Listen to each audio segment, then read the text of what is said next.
Item ಯಾವುದೇ ಇರಲಿ try ಮಾಡಿ ಆಚಿ ಚಿಕನ್ ಮಸಾಲಾ. ದಾವಣಗೆರೆ ಜಿಲ್ಲೆ ಹರಿಹರ ತಾಲೂಕಿನ ಬನ್ನಿಕೋಡು ಗ್ರಾಮದಲ್ಲಿ ಶಂಕಿತ ಉಗ್ರ ಸೊಹೇಲ್ ಬಂಧನವಾಗಿದ್ದು ಗ್ರಾಮದಲ್ಲಿ ಆತಂಕದ ವಾತಾವರಣ ನಿರ್ಮಾಣವಾಗಿದೆ. ಹರಿಹರ ತಾಲೂಕಿನ ಕಾರ್ಗಿಲ್ ಕಂಪನಿಗೆ ಉತ್ತರ ಪ್ರದೇಶದಿಂದ ಪೇಂಟಿಂಗ್ ಮಾಡಲು ಬಂದಿದ್ದು ಕಳೆದ ದಿನ ರಾತ್ರಿ ಏಕಾಏಕಿ ಪೊಲೀಸರು ಬಂದು ಸೊಹೇಲ್ನನ್ನ ಬಂಧಿಸಿದ್ದು ಯಾಕೆ ಏನು ಎಂಬುದು ಗೊತ್ತಾಗಿಲ್ಲ.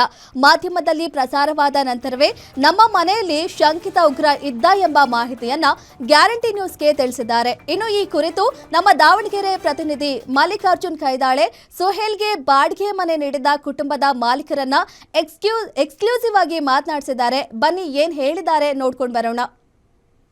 ಕಳೆದ ದಿನ ಹರಿಹರ ತಾಲೂಕಿನ ಗ್ರಾಮವೊಂದರಲ್ಲಿ ಶಂಕಿತ ಉಗ್ರನನ್ನು ಪೊಲೀಸರು ಬಂಧನ ಮಾಡಿರ್ತಕ್ಕಂಥದ್ದು. ಅಂದರೆ ಕೇಂದ್ರ ಗುಪ್ತಚರ ಇಲಾಖೆ ಮತ್ತು ಹರಿಹರ ಪೊಲೀಸರು ಕೂಡ ಒಂದು ಕಾರ್ಯಾಚರಣೆ ಮಾಡಿರ್ತಕ್ಕಂಥದ್ದು. ಮತ್ತು ಈ ಸಂದರ್ಭದಲ್ಲಿ ಸುಹೇಲ್ ಅನ್ನೋಂಥ ಶಂಕಿತ ಉಗ್ರನ ಬಂಧನ ಮಾಡಿರ್ತಕ್ಕಂಥದ್ದು. ಅಂದರೆ ಈ ಸಂದರ್ಭದಲ್ಲಿ ನಾವು ಹೇಳೋದಾದರೆ ಆತ ರಾಮ ಮಂದಿರಕ್ಕೆ ಏನು ಬಾಂಬ್ ಬ್ಲಾಸ್ಟ್ ಮಾಡಬೇಕು ಅನ್ನೋವಂಥ ಒಂದು ಯೋಜನೆ ಹಾಕ್ಕೊಂಡಿದ್ದ, ಮತ್ತು ಪಾಕಿಸ್ತಾನ ಜೊತೆಗೆ ನಂಟನ್ನು ಹೊಂದಿದ್ದ ಅನ್ನೋವಂಥ ಒಂದು ಏನು ಮಾಹಿತಿ ಕೂಡ ಲಭ್ಯವಾಗಿರ್ತಕ್ಕಂಥದ್ದು. ಈ ವಿಚಾರಕ್ಕೆ ಸಂಬಂಧಪಟ್ಟಂತೆ ಕೂಡ FIR ಕೂಡ ದಾಖಲಾಗಿದೆ.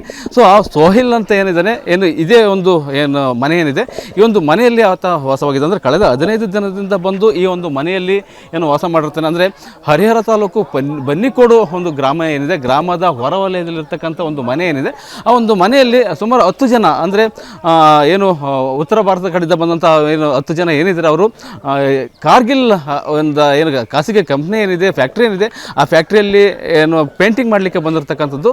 ಸೊ ಕಳೆದ 15 ದಿನದಿಂದ ಕೂಡ ಈ ಒಂದು ಏನು ಮನೆಯಲ್ಲಿ ಕೂಡ ಒಂದು ವಾಸ ಮಾಡಿರ್ತಾರೆ. ಮತ್ತು ಈ ವಾಸ ಮಾಡಲು ಬಂದ ಸಂದರ್ಭದಲ್ಲಿ ಯಾವುದೇ ರೀತಿಯಾದಂತಹ ಅನುಮಾನ ಅಥವಾ ಶಂಕೆ ಬರೋ ರೀತಿಯಲ್ಲಿ ಎಂದು ಕೂಡ ನಡ್ಕೊಂಡಿಲ್ಲ. ಯಾಕಂದರೆ ಮನೆಯ ಮಾಲೀಕರು ಕೂಡ ಈ ವಿಚಾರ ಸಂಬಂಧಪಟ್ಟ ಪ್ರಸ್ತಾಪ ಮಾಡ್ತಾರೆ. ಸೊ ಈ ಭಾಗದಲ್ಲಿ ನೋಡೋದಾದರೆ ಈ ಒಂದು ಮನೆ ಏನಿದೆ ಈ ಒಂದು ಮನೆಯಲ್ಲೇ ಕೂಡ ಅವರು ಏನು ವಾಸ ಮಾಡಿದ್ದು ಸೊಹೇಲ್ ಸೇರಿದಂತೆ ಸುಮಾರು 10 ಜನರು ಕೂಡ ಇಲ್ಲಿ ವಾಸ ಮಾಡಿರ್ತಕ್ಕಂಥದ್ದು. ಒಂದು ಏನು ಈಗಾಗಲೇ ಏನು ಬೇಗ ಹಾಕಿದ್ದಾರೆ. ಅಂದರೆ ಸೊಹೇಲ್ ಬಂಧನವಾದ ನಂತರದಲ್ಲಿ ಏನು ಇಬ್ಬರು ಈ ಒಂದು ಮನೆಯಿಂದ ಅವರು ತನ್ನ ಸ್ವಂತ ಊರಿಗೆ ತೆರಳ್ತಾರೆ. ಮತ್ತು ಅದಾದ ನಂತರದಲ್ಲಿ 7 ಜನ ಈ ಒಂದು ಮನೆಯಲ್ಲಿ ಉಳ್ಕೊಂಡಿರ್ತಕ್ಕಂಥದ್ದು. ಸೊ ಈಗಲೂ ಕೂಡ ಅವರೇನು ಕಾರ್ಗಿಲ್ ಕಂಪನಿಯಲ್ಲಿ ಬಂದು ಏನು ಪೇಂಟಿಂಗ್ ಮಾಡಿಕೊಂಡು ಮತ್ತು ಸಂಜೆ 7 ಗಂಟೆ ಅಥವಾ 7:15 ಸುಮಾರಿಗೆ ಬಂದು ಇಲ್ಲಿ ಏನು ವಾಸವನ್ನು ಮಾಡ್ತಾರೆ. ಸೊ ಈ ಒಂದು ಭಾಗದಲ್ಲಿ ನೋಡೋದಾದರೆ ಈ ಒಂದು ಮನೆಯಲ್ಲೇ ಅವರು ಒಂದು ವಾಸ ಮಾಡಿರ್ತಕ್ಕಂಥದ್ದು. ಅದಾದ ನಂತರದಲ್ಲಿ ಏನು ಬಂಧನ ಆದ ನಂತರದಲ್ಲಿ, ಅಂದರೆ ಸೊಹೇಲ್ ಏನು ಬಂಧನ ಆಗ್ತಾನೆ, ಬಂಧನ ಆದ ನಂತರದಲ್ಲಿ ಈ ಮನೆಯ ಯಜಮಾನರು ಕೂಡ ಒಂದು ಆತಂಕ ಉಂಟಾಗಿರ್ತಕ್ಕಂಥದ್ದು. ಯಾಕಂದರೆ ಎಂದೂ ಕಂಡು ಕಾಣಿರೋದಂಥ ಒಂದು ವಿಚಾರ ಏನಿದೆ ಅಂಥವು ಬಂದ್ಬಿಟ್ಟು ಪೊಲೀಸರು ಅಥವಾ ಅಧಿಕಾರಿಗಳು ಬಂದ್ಬಿಟ್ಟು ಇಲ್ಲಿ ಸಂಪೂರ್ಣವಾಗಿ ಒಂದು ಏನು ಶಂಕಿತ ಉಗ್ರಗಾಮಿಯನ್ನು ಬಂಧನ ಮಾಡುವಂಥ ಒಂದು ವಿಚಾರ ಏನಿದೆ ಅವರಿಗೆ ಕೂಡ ತುಂಬಾ ದಿಗ್ಭ್ರಮೆ ಉಂಟಾಗಿ ಮಾಡಿರ್ತಕ್ಕಂಥದ್ದು. ಸೊ ಈ ಸಂಬಂಧಪಟ್ಟಂತೆ ಮನೆಯ ಮಾಲೀಕರು ನಮ್ಮ ಜೊತೆಗಿದ್ದಾರೆ, ಅವ್ರನ್ನೇ ಮಾತಾಡ್ಸ್ಕೊಂತ ಹೋಗೋಣ. ಯಾಕಂತಂದರೆ ಈ ಒಂದು ಮನೆಯ ಮಾಲೀಕರು ಏನಿದ್ದಾರೆ ಇವರೇ ಕಳೆದ 15 ದಿನದಿಂದ ಒಂದು ಶಂಕಿತ ಏನು ಉಗ್ರಗಾಮಿ ಇದ್ದ ಅವರಿಗೆ ಒಂದು ಮನೆ ಕೊಟ್ಟಿರ್ತಕ್ಕಂಥದ್ದು. ಅವ್ರು ಏನು ಹೇಳ್ತಾರೆ ಆ ವಿಚಾರ ಸಂಬಂಧಪಟ್ಟಂತೆ ಅವ್ರನ್ನ ಕೇಳ್ಕೊಂತ ಹೋಗೋಣ. ನಮ್ಮ ಹೇಳಮಗೆ ಈಗ ಏನು ಶಂಕಿತ ಉಗ್ರಗಾಮಿ ಬಂದಲ್ಲ, ಎಷ್ಟು ದಿನದ ಹಿಂದೆ ಬಂದದ್ದ, ಏನಂತ ಬಂದಿದ್ರು ಮಾವಿಲ್ಲಿ? ಈಗ ಒಂದು 15 ದಿವಸ ಆಯ್ತು ಸರ್. ಅವ್ರು ಬಂದು 15-20 ದಿವಸ ಆಗಕ್ಕೆ ಬಂತು ಸರ್. ಬಂದರು ಅವ್ರು ಚೆನ್ನಾಗಿ ಕೆಲಸ ಮಾಡ್ಕೊಳೋರು, ಊಟ ಮಾಡೋರು.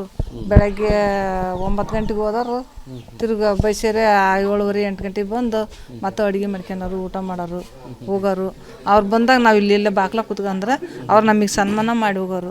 ಅದು ನಮಸ್ಕಾರ ಮಾಡಿ ಅವ್ರು ಏನು ಪಾಪ ಅವ್ರು ಅಡುಗೆ ಹೊತ್ಲ ಮಾಡ್ಕೊಂಡು ಊಟ ಮಾಡೋರು. ಮತ್ತು ನಾವೇನು ಕೇಳ್ತಿದ್ದಿಲ್ಲ. ಮಜ್ಜಿಗೆ ಕಾಡಿದ್ರೆ ಮಜ್ಜಿಗೆ ಅದಾವಪ್ಪ ಕೊಡಲೆ ಅಂದ್ರೆ ಹಿಂಗೆ ಅಂತಿದ್ನೆ, ಕೊಡಮ್ಮ ಕುಡಿತೇವೆ ಅನ್ನೋರು. ಆಮೇಲೆ ಮತ್ತು ಹಾಲು ಪಾನಿ ಹಾಲು ಚಾಯ ಅಂದ್ರೆ ಕೊಡ್ರಿ ಅನ್ನೋರು. ಅದೇ ಹಿಂಗೆ ಹಾಲು ಹಿಂಗೆ ಅನ್ನೋರು ಹಾಲು ಕೊಡ್ತಿದ್ವಿ. ಹಾಲು ತಗೊಂಡು ಚಾ ಕಾಸ್ಕೊಂಡು ಕುಡಿಯೋರು. ಒಂದೊಂದು ಲೋಟ ದೊಡ್ಡ ಲೋಟದಲ್ಲಿ ಒಂದೊಂದು ಲೋಟ ಚಾ ಕಾಸ್ಕೊಂಡು ಕುಡಿಯೋರು.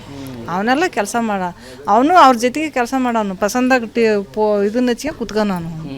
ಏನು ಒಂದು ಇದನ್ನು ತಂದದ್ದ ರೇಡೆ ಅಂತ, ಅದಕ್ಕೆ ಫೋನಿನ ಕಲೆಕ್ಷನ್ ಕೊಟ್ಕೊಂಡು ರೇಡೆ ಹಚ್ಕೊಂಡು ಕುತ್ಕೊಂಡು ಚಪಾತಿ ಇಟ್ಟು ಕಳ್ಸೋನು. ಈ ಥರದಾಗ ನಿಮಗೂ ಕೂಡ ಏನು ಭಯ ಆಗಿತ್ತ ಅಥವಾ ಅವ್ರೇನು ಭಯಪಟ್ಟಿದ್ರ? ಉಳಿದಂಥ ಹುಡುಗರು ಏನಿದ್ರಲ್ಲ ಅವರೆಲ್ಲ ಭಯಪಟ್ಟಿದ್ರ? ಹೇಗೆ ಭಯಪಟ್ಟಿದ್ರು ಸರ್ ಅವರು. ಈಗ ಹಿಡ್ಕೊಂಡು ಪೊಲೀಸ್ನವ್ರು ಹಿಡ್ಕೊಂಡು ಹೋಯ್ತು ಬಂದಮೇಲೆ ಭಯ ಹುಟ್ಬಿಡ್ತಾವ ಅವ್ರಿಗೆ.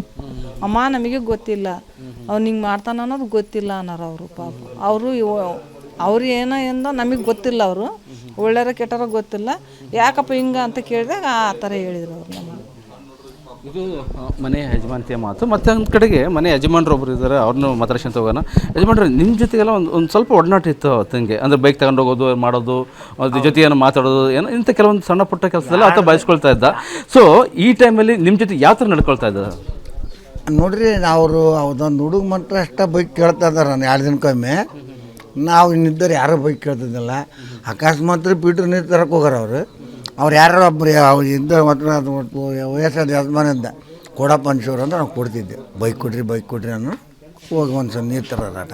ನೀರು ತಂದ್ರೆ ಇನ್ನು ಯಾಕೆ ಬೈಕ್ ಕೊಡ್ತಿದ್ದಿಲ್ಲ ನಾನು.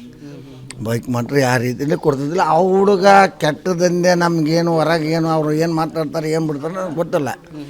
ಇಲ್ಲಿ ನಡವಳಿಕೆ ಮಾತ್ರ ಮಾತ್ರ ಒಳ್ಳೆ ರೀತಿಯಲ್ಲಿ ನಡ್ಕೊಂಡಾರೆ. ಸುಮ್ಮನೆ ನಾವು ಇದನ್ನ ಅಂತ ನಾವೇನೂ ಅಂದಲ್ಲ.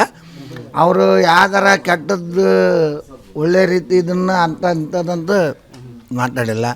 ಏನು ಅವ್ರು ಹಿಂದಿ ಮಾತಾಡೋಕ್ಕಾರ ನಮಗೆ ಬರೋಕ್ವಲ್ದು. ಅಲ್ಲಿ ಒಳಗೂ ಮತ್ತು ನಾನು 2 ಗಂಟೆ ರಾತ್ರಿ 2 ಗಂಟೆಗಳ 2 ಸಲ 3 ಸಲ ಒಳಗೆ ಹೋಗಿ ಬಂದ್ರೆ ಅದೇನೋ ಯಾವ ಯುದ್ಧ ಇದ್ದಲ್ಲ ಇದು ಅದು ಇಲ್ಲ ಅಂಥದ್ದು ಏನೂ ಇದ್ದಿಲ್ಲ. ಓಕೆ, ಇದು ಮನೆಯ ಯಜಮಾನರು ಮತ್ತು ಮನೆಯ ಏನು ಇರತಕ್ಕಂಥ ಮಾಲೀಕರ ಅಭಿಪ್ರಾಯವಾಗಿರ್ತಕ್ಕಂಥದ್ದು. ಅಂದರೆ ತಾವು 15 ದಿನ ಹಿಂದೆ ಅಷ್ಟೇ ಬಂದಂಥ ಏನು 10 ಜನರ ಗುಂಪೇನಿದೆ ಯಾವುದೇ ರೀತಿಯಾದಂಥ ಅನುಮಾನ ಬರದೇ ರೀತಿಯಲ್ಲಿ ನಡ್ಕೊಂಡಿದ್ರು. ಆದರೆ ಈ ಏನು ಸನ್ನಿವೇಶ ಏನು ಬಂತು ಅಥವಾ ಏನು ಈತ ಶಂಕಿತ ಉಗ್ರಗಾಮಿ ಅಂತ ಏನು ಗೊತ್ತಾಯಿತು, ಅಂದರೆ ರಾಮ ಮಂದಿರಕ್ಕೆ ಬಾಂಬ್ ಬ್ಲಾಸ್ಟ್ ಮಾಡುವಂತಹ ಒಂದು ಮನಸ್ಥಿತಿಯಲ್ಲಿ ಇದ್ದಾನೆ ಅಥವಾ ಉಗ್ರಗಾಮಿ ಅನ್ನೋಂಥ ಒಂದು ಏನು ವಿಷಯ ಗೊತ್ತಾದ ನಂತರದಲ್ಲಿ ನಮಗೆ ಕೂಡ ತುಂಬಾ ಭಯ ಆಗ್ತಾಯಿತ್ತು. ಯಾಕಂತಂದರೆ ಇಂಥ ವ್ಯಕ್ತಿ ನಮ್ಮ ಮನೇಲಿ ಇದ್ರ ಅನ್ನುವಂಥ ಒಂದು ಅನುಮಾನ ವ್ಯಕ್ತಾಯಿತು.